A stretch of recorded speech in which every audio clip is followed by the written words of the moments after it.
Rewind United is an in-depth analysis of movies chosen by our viewers. If you haven't seen this movie, I strongly urge you to watch it before seeing this review. I've been reviewing superhero films for so long now, I tend to look at things through that lens you wouldn't usually think of. And A Beautiful Mind is, strangely, no exception. Maybe that's partly because I can't help but notice Russel Crowe just played one of the most famous comic book scientists as Jor-El in Man of Steel, and he plays a real-life famed mathematician here, both with infant sons. And I also can't help but notice that only a few years after this film, Jennifer Connelly played Betty Ross in Hulk, another woman trying to help the man she loves through what's essentially an extreme mental disorder. Though that's a depressing and ultimately tragic film, and this one ends up being far more uplifting. But I'd bet money Ang Lee watched this film before he cast her. With John Nash, a character based on the real-life famous schizophrenic mathematician, you have an arrogant man with exceptional ability who's out of touch with the world around him, a man who starts out as an outcast, a man with arguably both a superiority complex and a messiah complex, whose greatest strength turns out to also be his greatest weakness. John, like many superheroes, is almost completely destroyed by his extraordinary gift, which creates a double life for him. In this case, it's not a superpower, but a natural ability for discerning patterns and code breaking. And with that gift comes the terrifying side effect, hallucinations, in the form of people he thinks are part of his real life for years before he finally suffers a breakdown and is diagnosed with schizophrenia. John doesn't use his ability to save the world, though it does lead to a huge breakthrough in economic theory that does a lot of good for the world. And while a lot of superheroes, like Daredevil, are often portrayed as tragic figures, people on a quest for redemption via personal sacrifice, John's quest is an internal one. While his mind, his intellect, turns on him and becomes a danger to him and to his family, it's also what brings him to the realization that he is only human, that he can't solve every problem by looking at it long enough and flashing on the right answer. So even though he shares some interesting parallels with traditional heroic archetypes, the story of John Nash isn't about heroism on the grand scale, but rather heroism on a personal scale. It's not about redemption, it's about a guy who can't connect with people, just looking for some peace of mind. It becomes a story of survival through love, through trust, and through humility. A Beautiful Mind is a beautiful movie, one of my favorites because it's a study of the human condition through the lens of both mental illness and creative genius. I like it because it's a fascinating study of a complex and unique, but also remarkably relatable character in John Nash, and also because it's a thoroughly entertaining film that thoroughly immerses me in Nash's world in a way few films manage to achieve. By keeping the audience in John's perspective through most of the movie, and only allowing us to know what he knows until the final act, screenwriter Akiva Goldsman and director Ron Howard used that unreliable perspective to keep me off guard. I'm constantly guessing about the reality of the protagonist and about whether it's a spy thriller or something else, playing with my expectations as John's own expectations are defied and then shattered. In short, my mind is thoroughly challenged as a viewer, and that's a wonderful accomplishment given that this is a film as much about the mind as it is about John's mind. It's a wonderfully exhausting experience the first time through, and a totally rewarding one on second viewing. It's also a great example of creating a captivating fantasy using a real-life story as a template, rather than attempting to completely recreate reality. The film takes liberties with events from the true story, fully embracing itself as a fiction that, I would argue, is more compelling than a 100% historically accurate picture would have been. I'm going to look at this film primarily as that, an original work of fiction over a biopic, but after a general character and story analysis, I will briefly discuss some of the creative choices that differ from the history, and why some of them were made. Leave it to my mom to request a film about my worst subject. Math. John Nash is most certainly a nerd, not a geek, and I might have found that intimidating and found him personally non-relatable. But one of the really inspiring themes of the movie is that mathematics is an art form. After watching this movie again and really picking up on that idea and how it plays throughout John's character arc, I had a newfound appreciation for his character and for math itself. At the beginning of the film, as John looks for his elusive, innovative idea, I don't see a graduate research student, I see an artist struggling to find inspiration. His ideas come in flashes of insight. His most important one, that leads him to his economic equilibrium, comes to him sitting in a bar, ogling a beautiful woman with his peers, just as an idea might come to a composer or a writer while taking a drive, doing the dishes, or mowing the lawn. While demonstrating a total distaste for anything but the immediately quantifiable, John is still an artist despite himself, which is ultimately what draws Alicia to him. Alicia is a student of his who happens to be a painter, and she can see something in him no one else does. She sees past the fact that he has so few social skills and such little appreciation for politeness and ceremony, to the point where he just asks girls if they can just skip all that and get right to the sex, since that's inevitably and obviously why men even bother flirting with them in the first place. This isn't the stereotypical scenario where a girl finds a brilliant man she knows can make her a lot of money, so she molds him to her liking. Alicia doesn't change John so much as she helps him discover who he is in the first place. This is best illustrated in the scene where she asks John how big the universe is, and he tells her it's infinite. She asks how he can be sure, and he's forced to admit that even though it seems to be the most likely plausibility, it can't be proven, and therefore, he just believes it to be so. This is the first time he gives any real credence to the idea that there is any value in uncertainty, that there are personal truths as well as universal truths. Even one of the delusions, Charles, tells him that mathematics will, quote, never lead him to a higher truth because it's boring. But it does. By the end of the film, he'll finally begin to apply his equilibrium to his own life. His theory that separate parties working together can accomplish more than only one by competing individually. And he'll find that there are elements of the human condition that can be derived from mathematical discovery, just as they are sometimes derived through artistic discovery. And that will lead him, as an older man, to insist to a group of grad students at Princeton that mathematics is most certainly an art form. If the Power Ranger movie had handled the theme of teamwork this well, I could have overlooked all that stuff about how Ivan Ooze can't decide if he wants to save the world or destroy it. This revelation of math as art coincides with his less philosophical character arc of learning to trust another human being, his wife Alicia, over his delusions in order to live with his schizophrenia. The two are inextricably linked, and one of my favorite lines in the film best illustrates why John and Alicia are so well matched, when Alicia says, "God must be a painter. Otherwise, why would we have so many different colors?" Later on, John gives Alicia the gift of a crystal that refracts light in such a way it creates every color simultaneously. Alicia artistically uses color in the abstract, while John understands the factual properties of color. But are those two applications really so different? I think the idea here is that if there really is a God, he would be both the author of art and science, and therefore there's a little of each in both. John demonstrates a talent for improvisation when he uses his ability to find patterns in a very romantic scene where he finds the shapes of various objects Alicia suggests in the stars, essentially coming up with new constellations on the spot. To John, they're just there, and he's observing them. But to Alicia and to me, he's using his imagination and he's creating. There's no one right answer. Like a lot of great artists, John is arrogant, self-important, short-tempered, antisocial, and impatient. He doesn't like watching other people work hard to achieve moderate success. He sees them as inferior and unexceptional, even before he's done anything to warrant his conceitedness. John craves recognition, while the head of the science department, who can't give him any placement because he doesn't go to class, asks him why he can't strive for achievement. And John says they're the same thing. He seems fixated on the fact that other people don't like him, and in his early days at Princeton, before he meets Alicia, he's all but accepted that he'll never fit in. The movie does a great job throughout at making John an entirely sympathetic character while pointing out his flaws. He doesn't understand himself, and so his arrogance and sarcasm are defense mechanisms.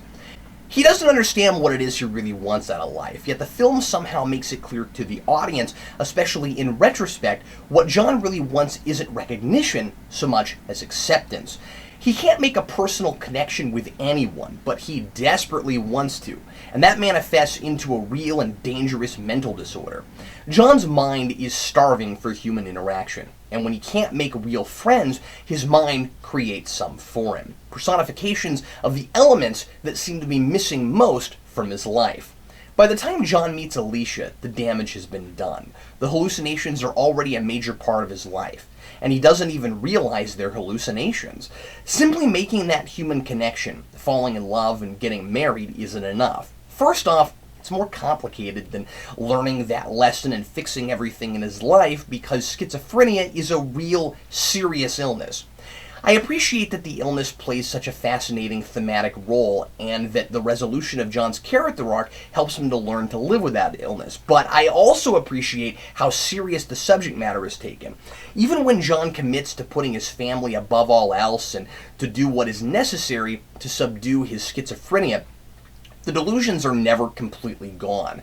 Life in this world is a constant struggle, just like in the real one. John's delusions personify the three most elusive traits in his life he most yearns for and doesn't have a clue how to achieve. And they're all social in nature. Charles, who John believes is his roommate at Princeton and who becomes his best friend, is confident, relaxed, fun, and vibrant. He's carefree and unafraid of what anybody thinks of him. Most importantly, he's constantly trying to get John to go out and interact with people. He represents John's performance anxiety. He makes all of that interpersonal interaction look easy, which is ironic because once we realize he's a hallucination, we'll discover he's never actually been interacting with any real people except for John. In his commentary on the film, Ron Howard discusses the decision to cast Paul Bettany, a Brit, in the role, and the idea that a Southern American scholar might see his accent as a misrepresentation of his intellect, so it might make sense for Charles to have a British accent. I honestly didn't even think twice about the accent while I was watching, but that's an interesting justification that might add an extra layer to the delusion. Then there's Parcher, the mysterious government agent who recruits John for a top-secret code-breaking assignment to stop the Russians from covertly bringing an atomic bomb on American soil. Constantly telling John that he's the best codebreaker he's ever seen, that his country needs him, that no one else can help them, Parcher represents John's unquenchable thirst for relevance. John really did work for the government, twice in 4 years, but that wasn't good enough for him. He still isn't satisfied with his accomplishments, and won't settle for anything less than saving the world. And finally, there's Charles' niece, Marcy, a happy little girl who likes to run and play and read and doesn't have another care in the world. It's interesting to me that she is the only feminine delusion, and I wonder if that doesn't have something to do with John's difficulty in talking to women. Marcy, I think, represents innocence, simplicity, and perhaps even ignorance. By introducing these delusions as if they're real people, the movie keeps us in John's head for as long as it can, and we come to appreciate his affinity for them and his initial unwillingness to accept that they aren't real. They become dangerous, enticing John to commit violent acts as early as when he's at Princeton, before he even develops his equilibrium, when he chucks an enormous desk out of his dorm window. At their worst, the delusions bring John to almost drown his own baby and then to knock his wife holding their baby to the floor when she tries to call John's psychiatrist for help. But these aren't just generic voices in John's head telling him to kill people. They become completely real to him. And because I developed such an appreciation and fascination for John, and because I feel like I'm experiencing these events along with him, they become real for me, too. In each instance, John doesn't commit or nearly commit violence because a switch is pulled in his head that makes him a monster. It's all part of the reality his mind creates for him. For instance, when he knocks his wife to the floor, it's because he thinks he's saving her from Parcher. After John is taken to the asylum and things become very real, this is the point where I was sure the first time watching that this was a movie about mental illness and not a mind-bending spy thriller, Alicia takes center stage and becomes, I would argue, almost a second protagonist. Up until this point, there's never been a scene without John in it, kind of like Harry Potter. We've been in his mind along for the ride, and seeing so many things directly from his point of view, we're disoriented. We often experience the delusions from the first-person POV, but before we can be sure they're delusions, we experience other things that way too, and it's not just a cute trick to throw off the audience. That's how John is experiencing his world. We don't know what's real or illusion any more than he does, at least until after the electric shock therapy begins. As Alicia investigates what John has been doing, retracing his steps and finding his magazine clippings and nonsensical writings, she becomes almost as interesting as John himself to me. She became pregnant before she realized he had this illness, and now she's at an impossible crossroads. Does she abandon the man she loves because his condition makes him potentially dangerous, or does she risk her own safety for the sake of holding her family together? One of Jennifer Connelly's best scenes is when she opens up to one of John's old Princeton friends, telling him that sometimes she feels guilty for wanting to leave, and sometimes she's angry with John and with God. And given their earlier discussion of belief and the connection I made between the creation of art and science, I think that's a really poignant moment. And then she says that she forces herself to continue loving John, and he becomes the man she married. Again, not that she's in denial or that she's trying to reshape him somehow, but simply that when she believes in him, he seems to rise to the occasion. I think it's important to note here that this obviously doesn't always work. It doesn't often work. Ron Howard and Akiva Goldsman did an extensive amount of research on schizophrenia, and Howard mentions in his commentary that at the time the statistic was only 25% of survivors of schizophrenia are ever able to function normally in society again. And he stresses that that's of survivors. Most schizophrenia patients, either through accident or suicide, don't survive. Alicia becomes unquestionably a heroic character. Through fear for her safety, through fear for the baby, through lack of physical intimacy, she manages to hold on and continue supporting her husband. Usually in a situation like this, it would be completely reasonable and understandable for someone in her position to leave. This is a real illness, and John is not to be blamed for it, even if literarily there's a direct correlation between his initial worldview and lack of interest in engaging in normal human behavior. But it's incredibly unhealthy for a person to stay in a relationship with someone who has a severe mental illness indefinitely if that person is unwilling to be helped. Often that significant other will see it as their sole responsibility, not just to be with that person, but to cure that person, as if love really can solve any problem. This film could have easily oversimplified these very real, very serious issues by giving Alicia all the credit for John's recovery, or by giving John a complete unrealistic recovery, or by not including difficult moments like Alicia's breakdown, where she screams and breaks the bathroom mirror because John's medication prevents them from being intimate with each other. And one of the single saddest moments I've ever seen on film, where John, defeated, depressed, and completely out of touch, holds his crying baby like it's completely alien to him. I don't know if it's because I'm a dad myself, but I teared up during this scene both with and without the commentary. What makes John's recovery believable, and what makes both characters endearing, is that it takes both of them to make this work. We see both of them struggle, we see their vulnerabilities, and then we see each of them overcome those obstacles. She makes the choice to stay just after the incident with the baby in the bathtub and the psychiatrist visits. A powerful scene in which we hear the psychiatrist's car drive away and we think Alicia leaves with him, only to have her re-enter the room much to John's surprise. And she says, "I need to believe anything is possible." I'll admit that's a pretty Hollywood-esque sentiment and sounds a little melodramatic out of context, but I buy it within this story because of how it plays thematically. The concept of infinity comes up throughout the film. The optimistic idea that, like the stars, there are always new creative concepts to be discovered, even if everything seems to have been done already.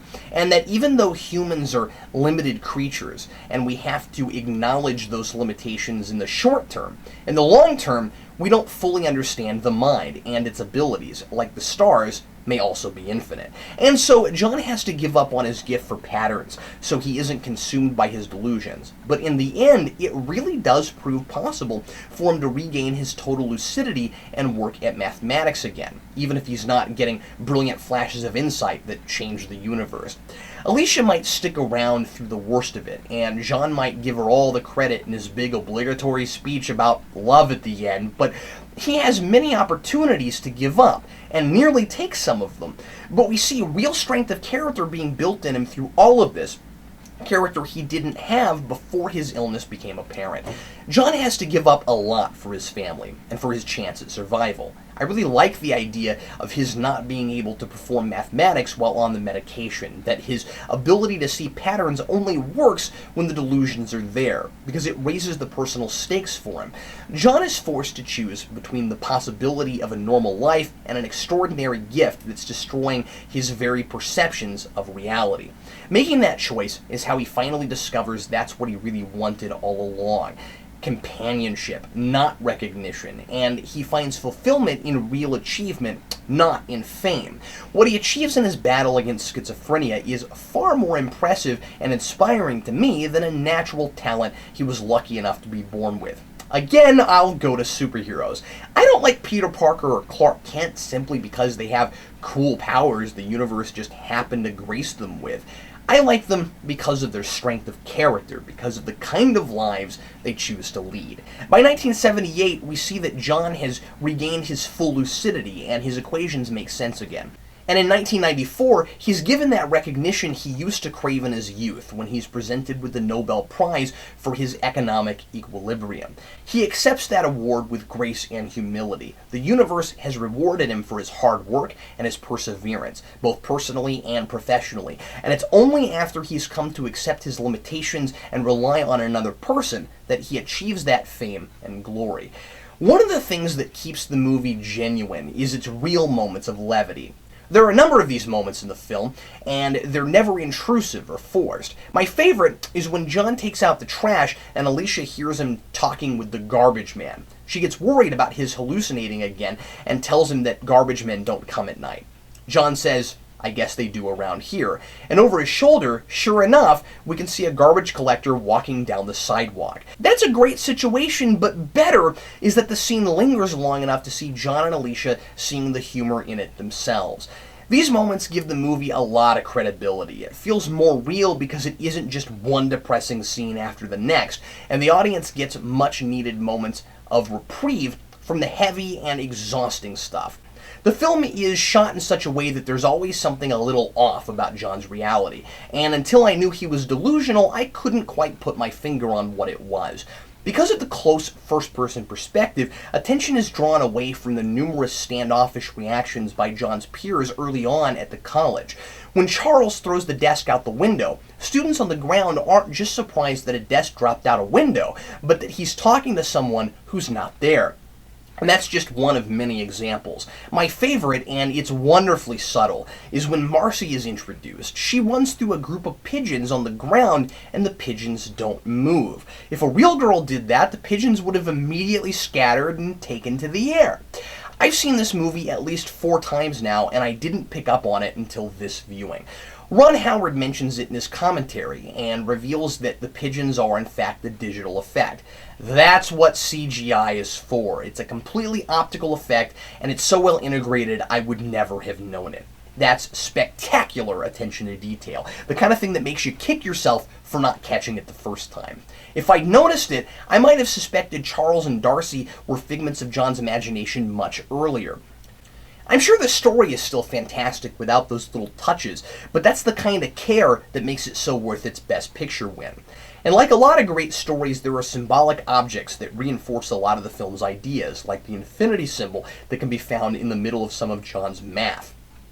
An interesting one for me is toward the end of the film, where Marcy stands in front of John trying to get his notice after he's resolved to completely ignore the delusions, even though they never disappear. She's holding a copy of Dr. Seuss's Green Eggs and Ham, a book about a man who wants another man to do something that seems completely preposterous and nags him until he finally gives in and discovers he likes what Sam is selling. But green eggs are harmless and these delusions are not. What a cool choice. The film was heavily praised by critics for its portrayal of schizophrenia and the care it took with that subject, and praised by mathematicians for the accuracy of all the math. It certainly looks impressive, but I'll have to take their word on that.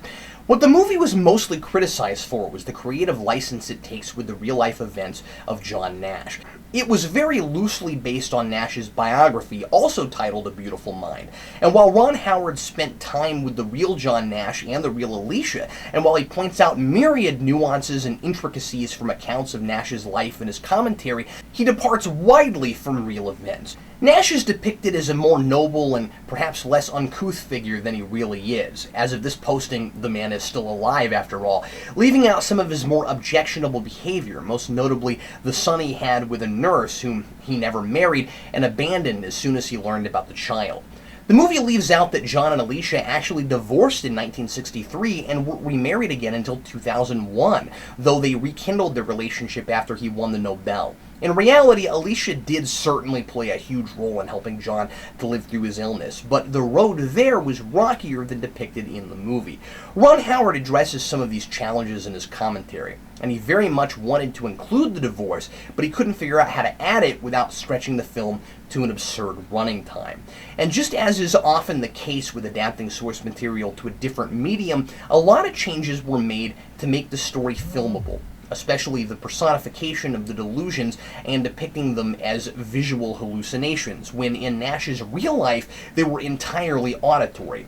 I've always held the position that an adaptation need not follow the source material verbatim, and sometimes can be successful when it vastly departs from source material, when it is necessitated by the new medium, or when it improves upon that source material. And of course, that's somewhat subjective and up to individual taste. But what about in a case like this, when the source material is history? Do filmmakers have a responsibility to history, to depict the dramatization of real events as closely to reality as possible, or do they have a greater responsibility to the story they're telling, to change events when it serves the story? I think it depends entirely on the intent of the piece, and that's A Beautiful Mind's biggest problem. If you didn't know who John Nash was going in, as many audiences didn't, and you thought this was an original story, I think the whole thing is entirely effective. But the film is, to a degree, presented as a faithful recreation of real events, and because of that, it does deserve that criticism. When you take the kinds of major liberties Howard did here, I don't think you should include the text at the end about what Nash went on to do and where he is now. I mean, that text is about a real man, while the guy in the movie is a fictitious character based on that man. I'm not even sure the credit that says it's based on the biography of the same name should be included. Listed as a reference in the closing credits, sure, but this isn't an adaptation of a biography. It's a fiction based on fact, as many fictions are. Had all the names been changed, and credit still given to the biography and to John Nash, I think the success of this film would have been precisely the same. Taken on its own merits, it's a wonderful character study, but it doesn't entirely work as a depiction of real events. And that's not ultimately its purpose. Otherwise, my complaints are few. I don't like that the message of the film is spelled out in Nash's speech at the end. It is only through the mysterious equations of love that true reason is found. That's the one place the movie borders on heavy-handed, and it's too good for that, I think. True life notwithstanding, for the sake of the story, I would have liked to have known what kind of relationship John had with his son as he grows up. By 1994, his son is a grown man, and we haven't had a single exchange between the two men. Yet the responsibility to his family is such a major factor in his recovery that something feels missing in not at least knowing something about how this man, who once almost drowned his son in a delusional state, gets along with him now. I agree with other critics who complain that Nash's equilibrium is too oversimplified. I have a small grasp on what it's all about in the situation Nash describes with his colleagues and the women, and the idea that if they all went for the same girl, they would get none, but if they go for separate women and ignore the one they all want, they'd get, some. But I would have appreciated a clearer picture of how he relates that to economic theory. And lastly, another change from real-life events is that John keeps taking medication for his delusions, which in actuality he didn't need after the early 70s. Ron Howard only makes this change because he's afraid of communicating with his film that people with severe mental conditions can overcome them without their medication. And I think that's a fair concern. I can see why he made that change, but it's confusing within the story. For, I think, 2 months after John begins treatment, he doesn't see the hallucinations whatsoever. Then he stops taking his medication and they return. Then he agrees to get back on the medication, and he mentions in 1994 he's still on medication, but the hallucinations never go away. Why did the medication work that well at first, but then stop working as well when he got back on it? Perhaps it had something to do with that initial electric shock therapy. That's all I can figure. But these issues are all really minor and are mostly taste things. A Beautiful Mind is a brilliant, stunning, totally immersive film that challenges our minds as it challenges our hearts. I give the film a 4 out of 4.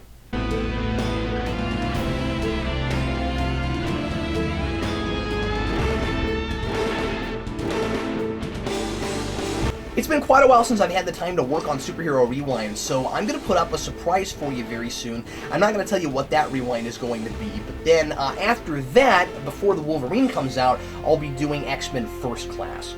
See you again very soon.